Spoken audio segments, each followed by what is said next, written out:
What is up, guys? Delboy here.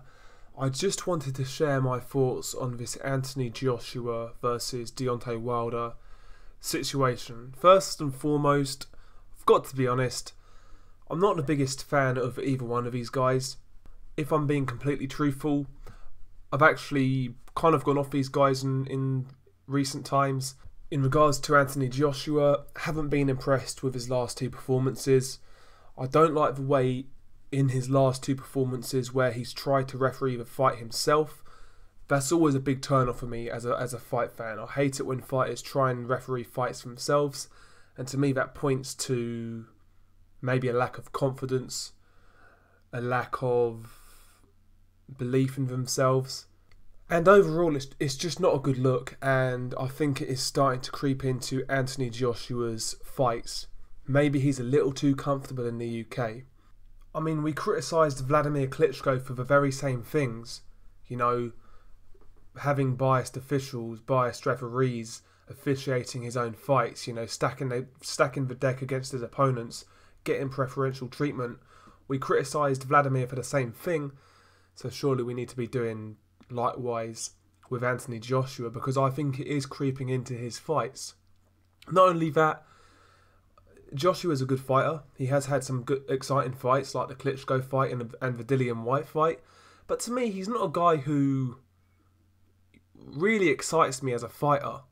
He's just a good, solid boxer, good fundamentals, nice power, does everything pretty well. But he's not somebody who blows your mind kind of thing.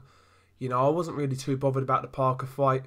Wasn't too bothered about the Takam fight. Yes, I was hyped about the Klitschko fight, and I was hyped about the Dillian White fight because of the build-up. But apart from that, have I ever really been that hyped for a Joshua fight? No, I haven't. So yeah, I'm not the biggest fan of Joshua. In regards to Deontay Wilder, I feel as a fighter, he's not as technically sound as Joshua, but he is more exciting. But again, I mean, Deontay Wilder's a guy who, as a fight fan, he's delivered me one good fight, or two good fights in 40 fights. I'll give him credit for the first Stiverne fight because Stiverne was a champion and a lot of people were picking Stiverne. Not me personally, but a lot of people were picking Stiverne. So he's given me two good fights in 40. That's not really delivering to the fight fans. And not only that, Deontay Wilder's fan base is the most toxic fan base I think I've ever fucking seen online. More toxic than the Flomos, more toxic than the Pactards. You know, this guy's fan base are something else. It's borderline cult-like. And I know you shouldn't dislike a fighter because of fan bases, but it gets a little bit wearing at times, you know.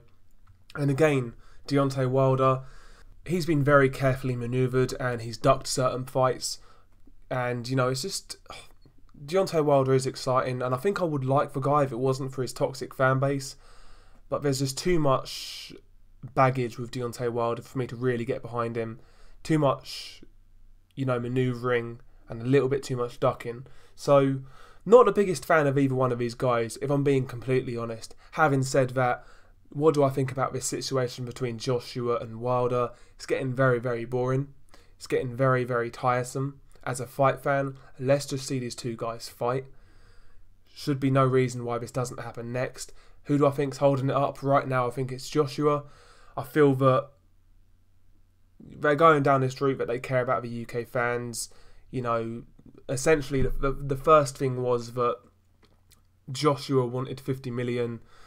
Team Wilder offer him 50 million to fight in America. Then they turn around and say, do you know what? Actually, we'll take a pay cut, but the fight's got to be in the UK because we care about the UK fans.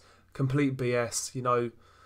Joshua is a guy who is sponsored by StubHub, who make a living off ripping off fans. So, I mean, does this guy really care about UK fans? No. I mean, we had to pay for bloody Anthony Joshua versus Eric Molina. So, I mean, come on now. Come on now, don't insult our intelligence, you know. You just don't want to fight Wilder in America.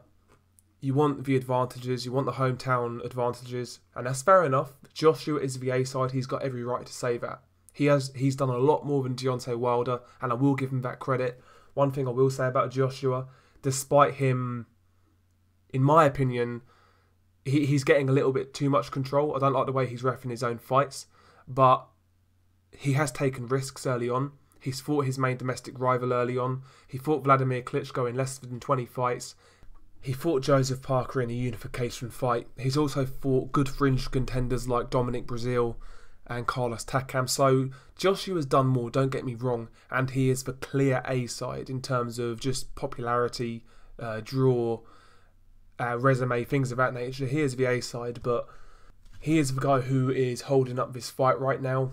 He put out an original demand saying he wanted 50 million and he'd fight anywhere. You know, he basically said it. They was talking about this fight being worth $100 million, and he said, and I paraphrase, that if that's the case, give me 50 and I'll fight. They offer him 50. He then kind of moves the goalpost and says, do you know what? I'll take a pay cut, but the fight's got to be in England.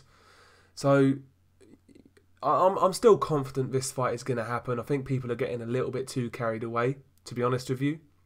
There's too much money for this fight not to happen. But if you're asking me who is holding it up right now, to me it's clear that it's Joshua. And I'm not one of these guys who are just like militant with this. I think it's boring, to be quite honest with you. But the reality is that I've given these guys a lot of chances to make this fight. When they both had a mandatory in back end of 2017, so Wilder had Stavern and Joshua had Pulev/Takam. I didn't even talk about it then, because if you want to become an undisputed champion, you need to beat your mandatories, and that's something Joshua has always said. He said he wants to be an undisputed champion, so I gave him a pass so he could fight Pulev or Takam. He done that, and after that he jumped into a unification fight straight away. So again, wasn't really calling for it then, but now the fight is ready to be made. There's a window for it. Make it. I think a lot of boxing fans are worried that this is going to turn into another Maypac scenario, where the fight is just dragged out for way too long, and when the fight finally does happen, one or both of the fighters are past their best. And maybe that's why people are being a lot more militant with it this time. That could be a reason why we've got all this sort of toxicity. But yeah, I just want to see this fight get made. I want to see it happen. I think if those two do fight, I think it'd be an exciting fight. Both guys are flawed. You know, both guys have power. Both guys are big. And I think it would make for a good fight, and we'd finally have a undisputed heavyweight champion.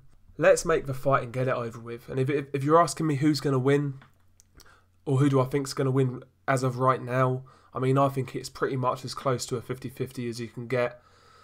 And that's why it's a good fight. You know, we want to see 50-50 fights. So let's get this fight made.